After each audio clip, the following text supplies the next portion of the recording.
Ready, set, Go. learn French with stories, wherever you go.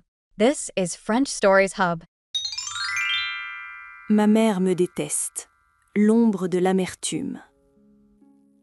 Je m'appelle Sophie. Aujourd'hui, j'ai 25 ans et je vis dans un petit appartement plein de lumière à Lyon. Sur mon bureau, il y a une vieille photo de moi quand j'étais petite. Je souris sur la photo, mais si vous regardez bien mes yeux, vous verrez une question. Une question que j'ai portée pendant 20 ans. Maman, pourquoi est-ce que tu me détestes ? Pendant toute ma vie, j'ai cru que j'étais le problème. Voici mon histoire. Une enfance dans le froid. Mon premier souvenir est un sentiment de froid. Pas le froid de l'hiver, mais le froid d'un regard. Ma mère, Marcelle, était une femme élégante mais très sévère. J'avais une sœur, Chloé, qui avait 2 ans de plus que moi.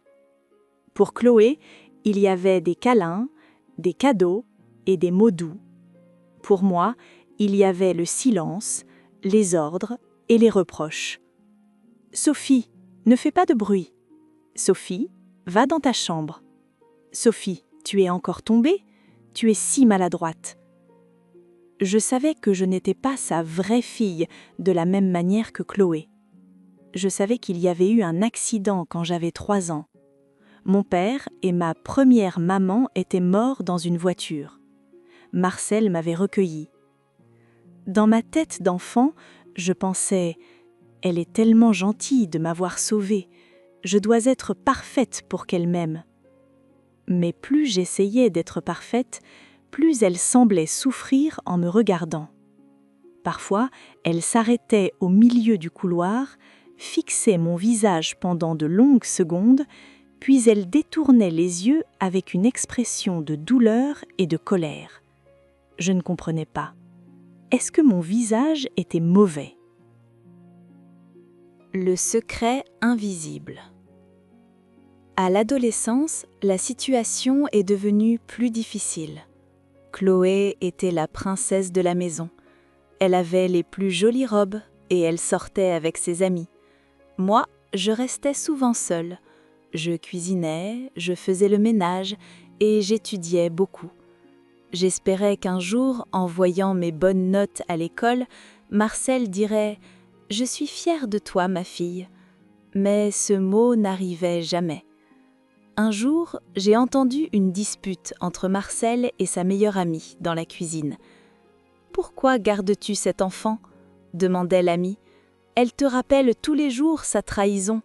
Elle a les mêmes yeux que son père et que cette femme. »« Je ne peux pas la mettre à la rue, » a répondu Marcel avec une voix brisée. « C'est ma responsabilité. Mais chaque fois que je vois son sourire, je revois le moment où j'ai découvert que mon mari avait une autre vie, une autre femme, une autre fille. » Je suis restée figée derrière la porte. Mon cœur battait si fort que j'avais mal. Je venais de comprendre la vérité. Mon père avait trompé Marcel. J'étais le fruit d'une trahison. Marcel ne me voyait pas comme une petite fille innocente. Elle voyait en moi la preuve que l'homme qu'elle aimait l'avait humiliée. La blessure de l'innocence. Malgré cette découverte, je n'ai pas arrêté d'aimer Marcel. C'était la chose la plus étrange de ma vie. J'aimais la personne qui me faisait le plus de mal. Je voulais lui dire « Je suis désolée pour mon père, je suis désolée d'exister. » Chloé, ma sœur, sentait cette tension. Elle n'était pas méchante, mais elle suivait l'exemple de sa mère. Elle m'ignorait. Nous vivions sous le même toit, mais nous étions comme des étrangères sur 2 planètes différentes. Je me souviens d'un soir de Noël. Chloé avait reçu un magnifique collier. Marcel l'avait embrassé avec tendresse. Moi, j'avais reçu un livre de grammaire. J'ai souri et j'ai dit merci. Je suis allée dans ma chambre et j'ai regardé le miroir. J'ai touché mes yeux qui ressemblaient à mon père.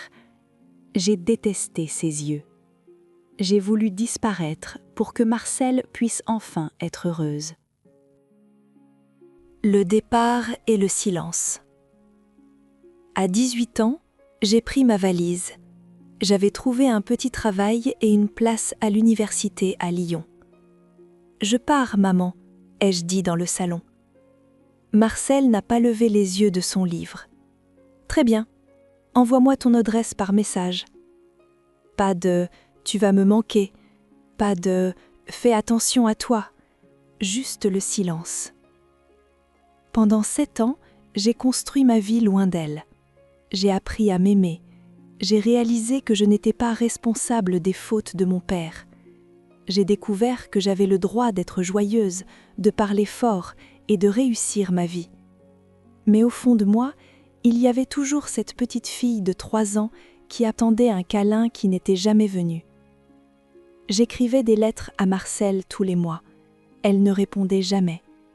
Chloé m'envoyait parfois des nouvelles par email de façon très froide. Elles étaient ma famille, mais j'étais une invitée oubliée dans leur mémoire. Le choc de la réalité.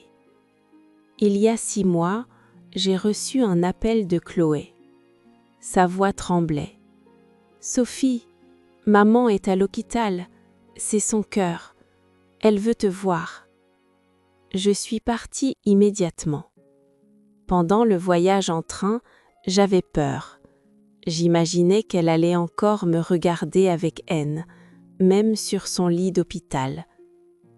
Quand je suis entrée dans la chambre, Marcel semblait si petite. Elle était pâle et fragile. Ses cheveux, autrefois noirs, étaient maintenant complètement blancs. Chloé était là, elle pleurait. Marcel a ouvert les yeux. Elle m'a regardée. Pour la première fois de ma vie, je n'ai pas vu de colère dans ses yeux. J'ai vu une immense fatigue. « Sophie, » a-t-elle murmuré, « approche-toi. » Je me suis assise près d'elle. J'ai pris sa main. Elle était très froide. Je t'ai regardé grandir avec de l'amertume dans mon cœur, a-t-elle dit avec difficulté. J'ai été injuste. J'ai puni l'enfant pour le crime du père. Pendant 20 ans, j'ai gaspillé mon temps à te détester alors que tu étais la seule personne qui restait toujours, malgré mon silence. La libération par le pardon. Elle a commencé à pleurer. Des larmes sincères qui coulaient sur ses joues ridées. Tu m'as écrit des lettres pendant 7 ans. Je les ai toutes gardées. Je les lisais chaque soir, mais j'étais trop fière et trop blessée pour répondre. Je voulais te détester, Sophie, mais au fond, j'admirais ta force. Tu as grandi sans mon amour, et pourtant, tu es devenue une femme pleine de bonté. Je ne savais pas quoi dire. Mon cœur, qui avait été une pierre pendant si longtemps, a commencé à fondre. « Ce n'est pas grave, maman », ai-je dit. Et pour la première fois, le mot « maman » n'était pas une prière, mais une réalité. « Si, c'est grave », a-t-elle répondu. « Je ne te demande pas de m'aimer, je te demande de me pardonner pour t'avoir volé ton enfance. » Nous avons passé la nuit à parler. Pas de la trahison de mon père, pas du passé douloureux, mais de nous. Chloé a fini par nous rejoindre. Elle m'a pris la main et s'est excusée elle aussi pour son indifférence. Ce soir-là, dans cette chambre d'hôpital triste, nous sommes enfin devenus une famille. Une nouvelle vie.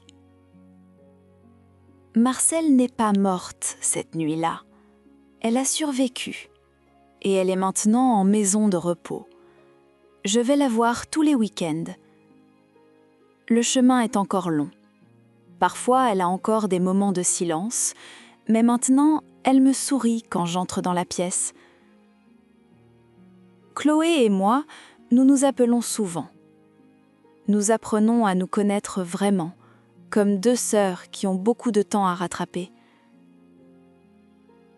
J'ai appris une leçon importante pour mon développement personnel. Nous ne sommes pas responsables de l'histoire de nos parents. nous ne portons pas leurs péchés. L'amertume est un poison qui détruit celui qui le porte, pas celui qui en est la cible. En pardonnant à Marcel, je ne l'ai pas seulement libérée, elle, je me suis libérée moi-même. Épilogue. Aujourd'hui, quand je regarde la vieille photo de moi sur mon bureau, je ne vois plus la petite fille triste qui demande « Pourquoi ?». Je vois une enfant qui a survécu à la tempête. L'amour ne vient pas toujours de l'endroit où on l'attend. Parfois, il faut beaucoup de temps, de larmes et de courage pour briser les murs du passé. Mais quand la vérité éclate, la lumière est plus belle que tout. Je m'appelle Sophie. J'ai été la recueillie, la fille de l'autre. Aujourd'hui, je suis simplement moi-même, et c'est la plus belle chose que j'ai jamais apprise. Le pardon est la clé qui ouvre toutes les prisons, même celle de l'enfance. Fin. N'oubliez pas de vous abonner à la chaîne et d'activer les notifications pour ne rater aucune nouvelle histoire en français. À bientôt pour une nouvelle aventure.